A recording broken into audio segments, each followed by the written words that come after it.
Good evening, all of you.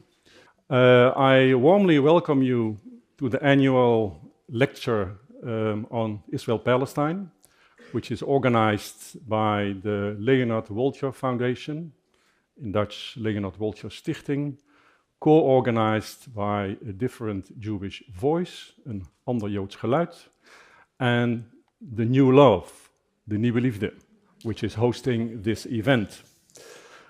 My name is Paul Aerts. I'm the secretary of the Leonhard-Woltjer Foundation. We have invited three prominent speakers, two from abroad, from far away, and one from the near abroad, Rotterdam. Farid Esack. Farid is a veteran of the struggle against South African apartheid. He is a professor in the study of Islam at the University of Johannesburg, and in the 90s he served as a gender equity commissioner appointed by Nelson Mandela. He is the chairperson of the board of BDS South Africa. Goedenavond, dames en heren. Zal ik op Nederlands praten, hoor? Nee, ik verkies toch wel Engels, hè? I actually studied Dutch in the Netherlands at the Free University, but I found afterwards that Dutch was of very little use to me when I had to do theological texts in German. And I found myself, whenever I was in Germany, speaking in Dutch, and whenever I was in the Netherlands, I would speak in German. And then I just decided to, my apologies to all the Dutch folks here tonight, I just decided that Dutch was of very little use to me and that I should go for German. Colleagues, friends, comrades, I'm really pleased to be here. I'm not unfamiliar to Dutch audiences. There are relationships in the room, Jan Slomp, Comrade Slomp. We have known each other for more than 30 years. There is Mieke Zacht, that I've known for more than 25 years in our struggle against apartheid. The Netherlands occupied a very particular place in the hearts of the people in the international solidarity movement, in large part because the Dutch, of course, was responsible for a very large part of the mess that apartheid South Africa was. The problems, after all, started when one of your compatriots, Jan van Riebeeck, decided to land at the Cape in 1652. 1652, genau? Right? Yes? In 1652. There are some very old people amongst us. Okay, so in the middle of this, so we've had a great relationship.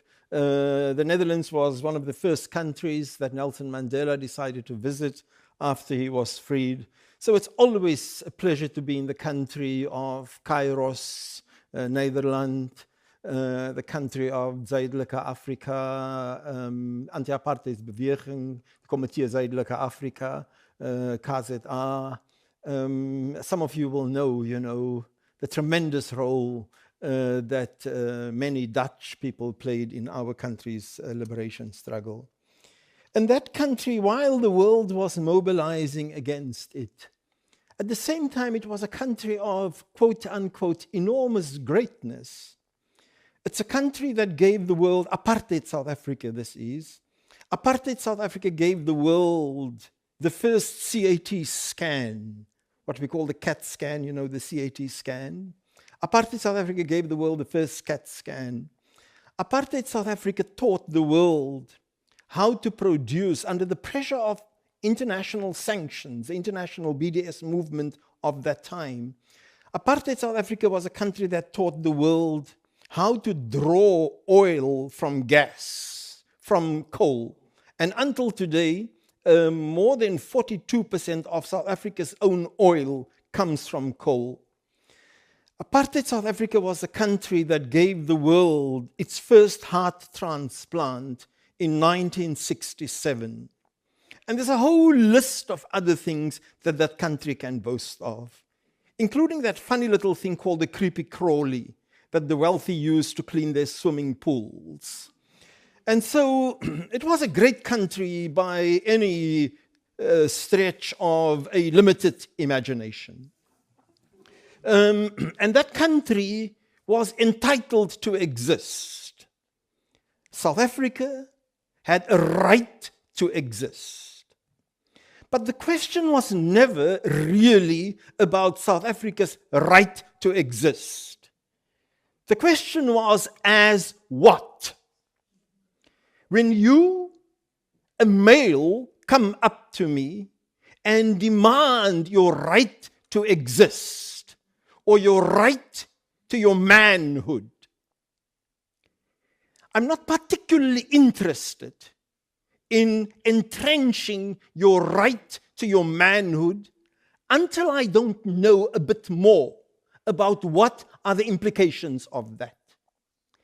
If you identify manliness, if you synonymize your manhood with misogyny, with patriarchy, with sexism, if you think that manhood must mean a relationship where the woman or women in your life must be subservient to you, that they must know their proper place, which is either in the kitchen or in the bedroom, not in the halls of government, not in the halls of business, not in the halls of power.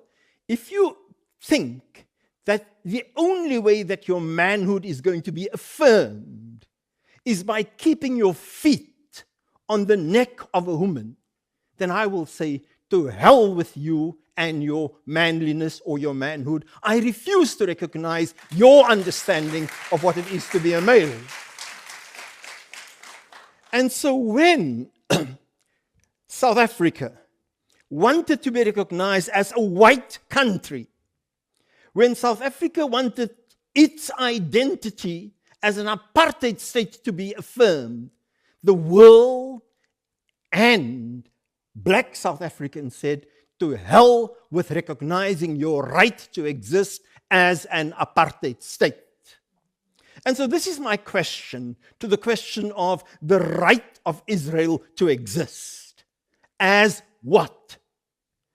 Men cannot individually define their right to exist to be any kind of man and expect women and other gender-sensitive men to just acquiesce to, this is how I identify my manliness, you just put up with it and respect my rights. I'm sorry. When other people are being impacted immediately by the way in which you define yourself, I want to insist on the right to reshape your understanding of what it is to be a male in the world today. And so, to come more specifically to the movement, to the international solidarity movement, or what was known at that time as the Sanctions movement against South Africa. Firstly, it was a movement in solidarity with South Africans. And so the movement internationally took its cue from South Africa. This meant being led by the South African liberation struggle, and at the same time influencing the South African liberation struggle. And this influencing the South African liberation struggle wasn't in the context of imperialist arrogance, where there's an ongoing struggle to reshape local identities, the politics of, say, the Middle East, or insisting that there is only one way in which you can be a Muslim woman, and that is to not wear a scarf, to not cover yourself. Not in the context of imperialist arrogance, but in the context of international solidarity. And this also meant that South Africans learned a lot from our comrades in exile, and from the comrades who were interacting with us when they were comrades from abroad internationally. Now, of course, it's easy to say it takes its cue from South Africans. In some ways, this meant that the international solidarity movement included some South Africans, many, but it also meant that they decided against other South Africans. First of all, it did not include the apartheid regime. Only racists and the international imperialist movements and countries identified with the apartheid regime. But it also decided to exclude other blacks that were collaborating with the apartheid regime. Somebody like Gatsha Buthelezi, for example, and the Inkatha movement. And inside the liberation movements, there were various tendencies. In the Netherlands, most people in the solidarity movement identified with the African National Congress. In England, it was a bit more split. There was significant support also for the Pan-Africanist Congress. And then there was the Black Consciousness movement that later merged with the Pan-Africanist tendencies. And so South Africans weren't as united as what is often made out. I'll come back to there were diverse tendencies amongst us. And sometimes those tendencies were really negative. And we killed each other also inside South Africa. And so this myth that if only the Palestinians were united, then we can support them, superseded only by a crazier myth. If only the Palestinians had a Mandela, then the world would have been with them. Those of us, I look at my fellow veterans now, will know that Mandela only emerged in the last few years of our struggle as a central figure that we were going to push. But it was apartheid that energized activism throughout the world. Freedom from apartheid or from the occupation, it's not a lollipop that you dish out to a well-behaved child. Only if the two little siblings don't fight with each other, then I will give you chocolate. Then I will give you a lollipop. Only if you produce a Gandhi figure, then. Freedom is not a gift that you hand out to well-behaved children. Freedom is something that all of us are born with, and those who usurp it or take it from us, they have to explain why they do so, and they have to be fought. And so, but the one problem with this was also that many South Africans in this wave of international solidarity started thinking that they were the axis around which the earth rotates.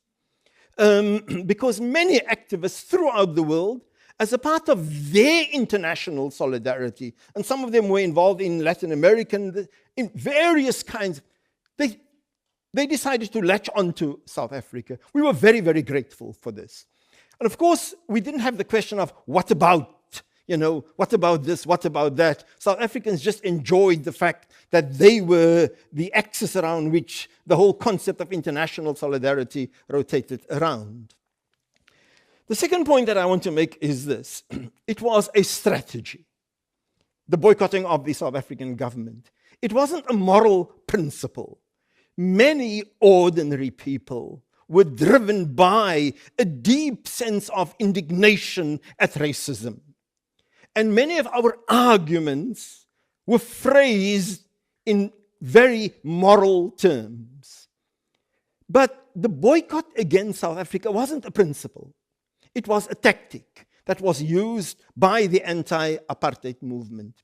And so the logic of why are you using this technology if you are boycotting South Africa? If you are boycotting Israel? Why are you doing this? Why are you doing this? Why are you boycotting Israel and not boycotting this or that? It is two things. The one is insolidarity. And insolidarity means that we are guided by the needs and the demands of the people who are being oppressed. And as Samir had pointed out, the largest conglomeration of organizations in Palestine that ever met was 11 years ago when this was drawn up. And so in some ways, our boycotting is in response to how people want our solidarity to manifest itself. But the larger these things behind this, what about, the intention is really to render us functionally impotent. There are only 24 hours in a day. As an activist, I can only choose a certain amount of causes to be working on. Finally, very many of us who are engaged in this also know that our lives are extensions of a number of other causes that we are committed to. And so, the third thing that I want to speak about is the question of race and racism. It was easy, of course, to galvanize the world against racism.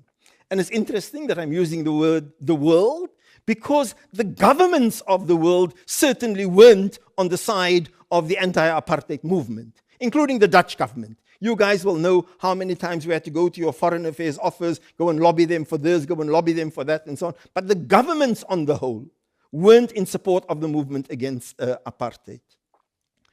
But it was, I don't have the time to go into all of this, so let me kind of rush. The anti-apartheid struggle was never seen as a manifestation of anti-whiteism. The support for apartheid internationally, it was obvious, was driven by racism. It was white racists, and international capital that drove support for the apartheid regime. And the very interesting thing was, part of the Dutch scene, I think, in solidarity with what was happening with the anti-apartheid movement, was the Dutch guilt for colonialism. I think that was a factor in how the Dutch engaged with the anti-apartheid movement. But fascinating that on the one hand, here you have Dutch embarrassment, and it is quite the opposite in the case of the Palestine struggle. Here you have embarrassment in Europe and the UK, on the one hand, but it is combined with a resilient, I believe, a resilient anti-Semitism amongst many, many white people in North America and in Europe. That's at the heart of transferring responsibility for either their silence during the Holocaust or their collaboration during the Holocaust. So it is embarrassment, it is guilt, unresolved issues. You know, in Europe after the Second World War, you couldn't find a single Nazi supporter in any of the countries that had Nazi regimes or that had cooperated with the Nazis. All the Nazis had vanished. It was as if the Nazis were some ghost-like figures out there. It wasn't my uncle, it wasn't my auntie, it wasn't a real person, my neighbor, it wasn't my father, it wasn't my mother. They were just some ghost figures, the Nazis. And so this guilt, without accepting responsibility for it, transferring responsibility for this onto the Palestinians now, you sort out this problem of this dirty little uncle that we had. You sorted out in the consequences of this dirty uncle who had abused the kids. You deal with it. But in many ways, the contemporary problem that one sits with, which is very different from the cleaner slate that we had in the struggle against apartheid, where it was clearly a racist regime, is the reigniting of an ancient racism, a racism against the Muslims and the Arabs. So this is now being fueled, anti-Muslim, things, anti-Islam, the anti-Arab, which is another trope of the anti-Jew, of the anti-Semitic things. You're sitting with this problem now, and this not only incapacitates most of Europe, but this also serves as fuel to support Israel and the occupation. Of course, at the same time, I want to be upfront about this. I think that anti-Semitism is alive and unfortunately well. And by anti-Semitism, I don't want to go into this, etymological gymnastics that many people engage in and say, oh, I'm an Arab, how can I be an anti-Semite? I speak about anti-Semitism as anti-Jewishness. I think that anti-Semitism is alive and well.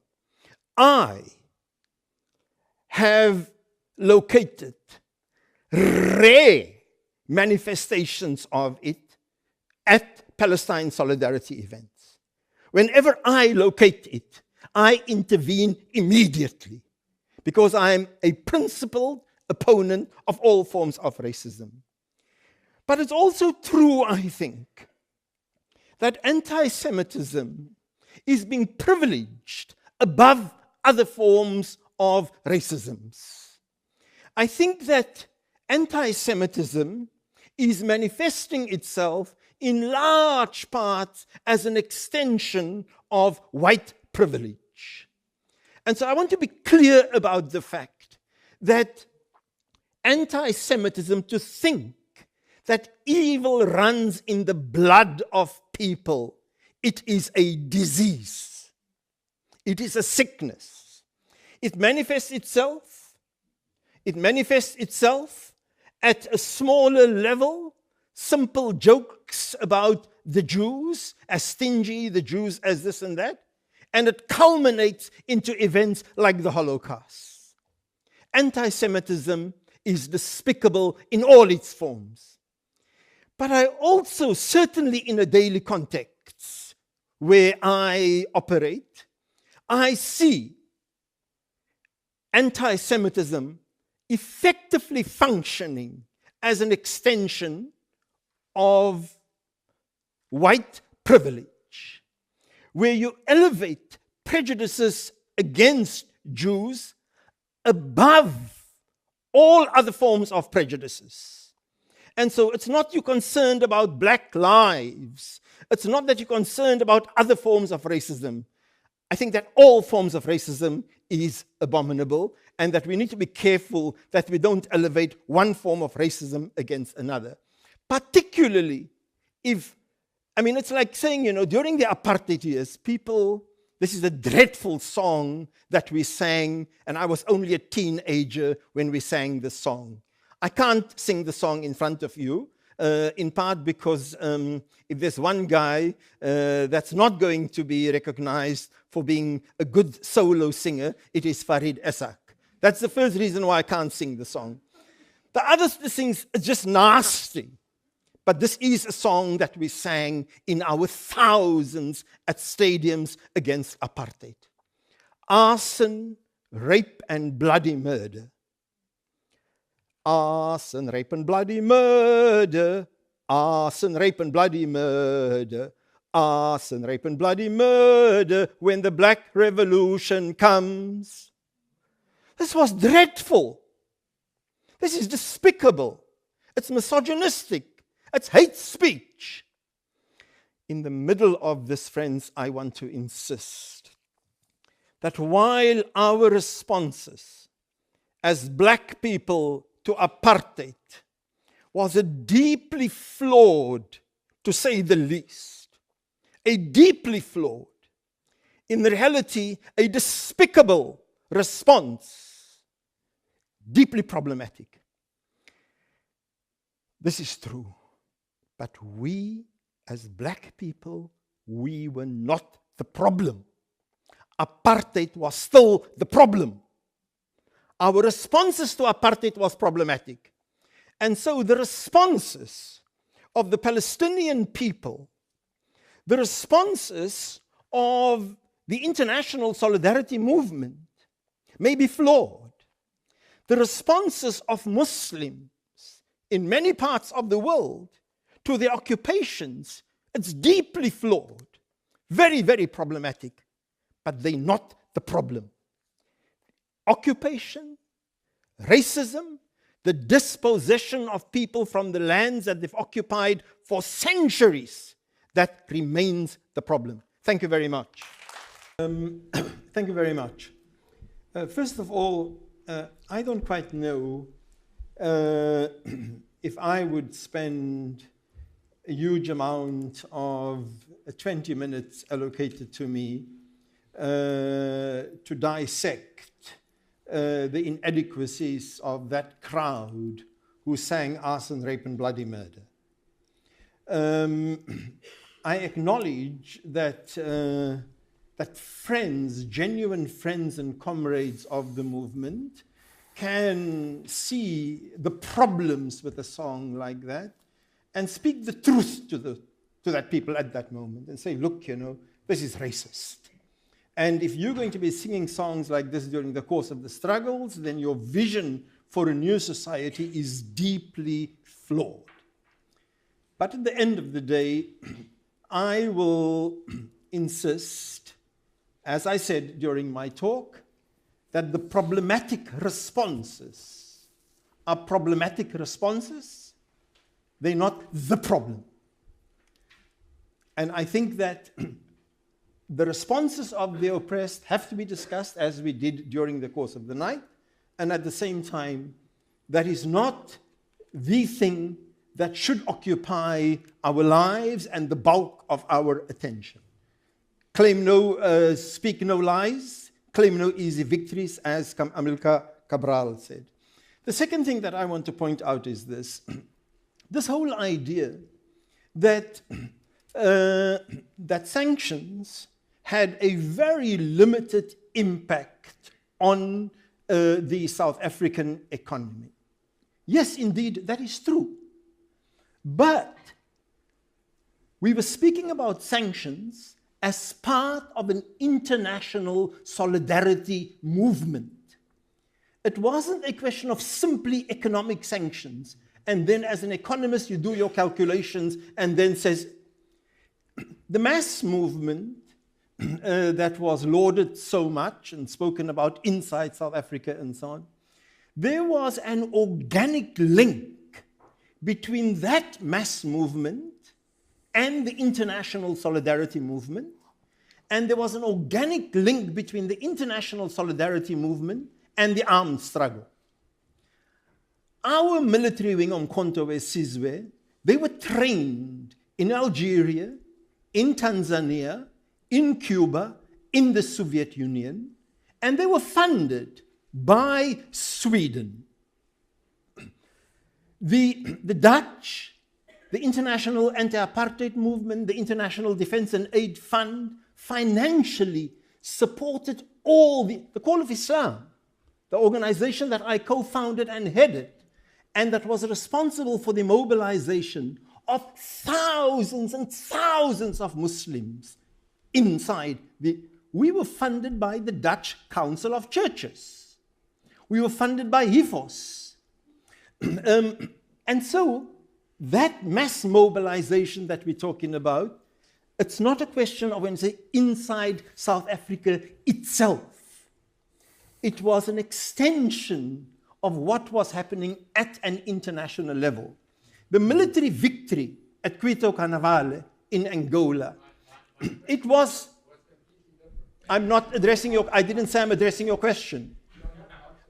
I'm not saying I addressed your question, sir. If you think that the earth rotates around you, that's your issue, it's not mine. I didn't even think about your question when I was speaking. Please. The Battle of Cuito Carnavale that you spoke to, yes. It was a battle that was fought with the support of the Cubans. Mm-hmm.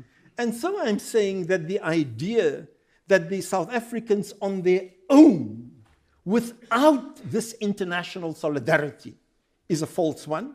The second idea that is a false one is that the idea of international solidarity is synonymous with the economic impact of sanctions. I understand and acknowledge that international solidarity by itself is seriously limited. It has its own limitations. But we must acknowledge that, first of all, the problem, to problematize the international solidarity movement, that is problematic, despite the fact that it has its issues, and to not acknowledge the organic links between the different components or the different legs of of the international struggle against apartheid, that is deeply problematic. The last thing that I want to suggest is to only take cognizance of dynamics on US campuses, on the US Congress, and so on.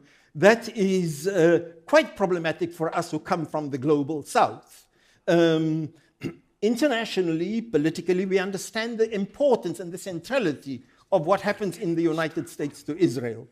But there is a larger world beyond the dynamics of United States campuses and so on. And I don't think that people in the global South should be disrecognized in looking at the question of Palestine and solidarity with the Palestinians. Let me pause there or stop there for the moment. Thank you, Farid.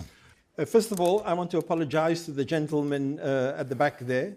I was far too tart and sarcastic in my response, although I did not have you in mind at all when I did my response. I had many other things in mind, so I did not seek to address your question. But my tartness requires an apology, and I apologize to you for that. Secondly, I'll deal now with two questions only. The one is the question of the selective boycott. It's a response that I owe you from before. And the other is the question of Israel's right to exist. And why doesn't BDS just say it openly? Firstly, the question of a selective boycott. There are very many different permutations that this can take. The one is along the lines of only boycott settlement products and not Israeli products. The one is you boycott the product of a company instead of a whole company. You go into a supermarket, you look at the Israeli manufactured. There's a number of different permutations. Another permutation is let academics continue with their work, let the cultural artists continue with their work, but you only have an economic boycott, or you only have a boycott of military items and so on. I think that the permutations, it's fine. I think that different countries and different communities, in South Africa, for example, in BDS, we don't make a distinction between the settlement products and the and Israeli products. But there are other movements inside South Africa that just speak about settlement products. We're not at war with those movements. These are sister organizations. So if people decide that they want to employ a selective boycott, that's fine.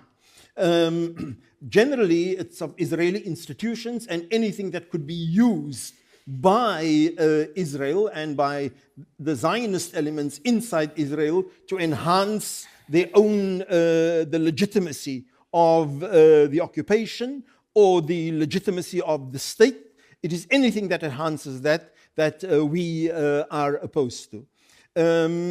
I think that a case can be made for selective boycotts. It's not a case particularly that I am committed to, but yes, a case can be made for it, and I'm not going to be, but I will continue we continue with what is. So that is in response, very quick, given the limitations of time.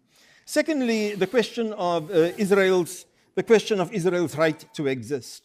I do want to say that, first of all, the question of international law. During the South African liberation struggle, I don't remember once, and I spoke at literally, believe it or not, I spoke at thousands of meetings. I don't remember once me or any of the other leaders in our liberation struggle invoking international law. There was the language of justice, of solidarity, of anti-racism. Not once did we seek to root at the diplomatic level, perhaps the ANC inside the United Nations, they may have.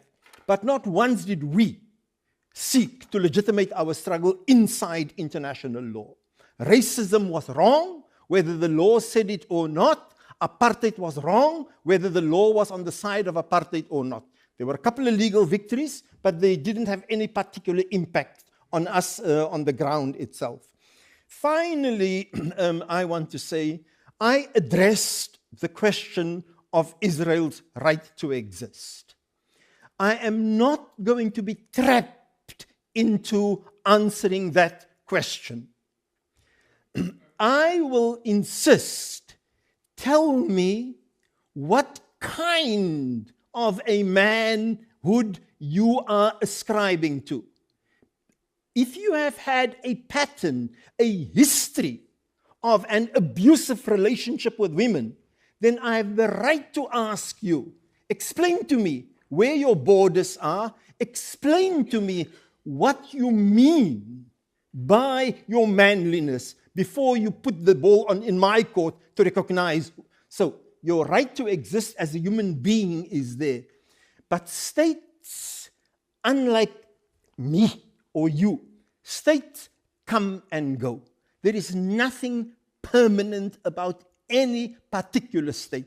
I am particularly opposed to the idea of any state, whether you want to call it a Muslim state or a Jewish state, whether you want to name it Pakistan or you want to name it Israel. I am opposed to any state that is founded exclusively for a particular religious or ethnic group.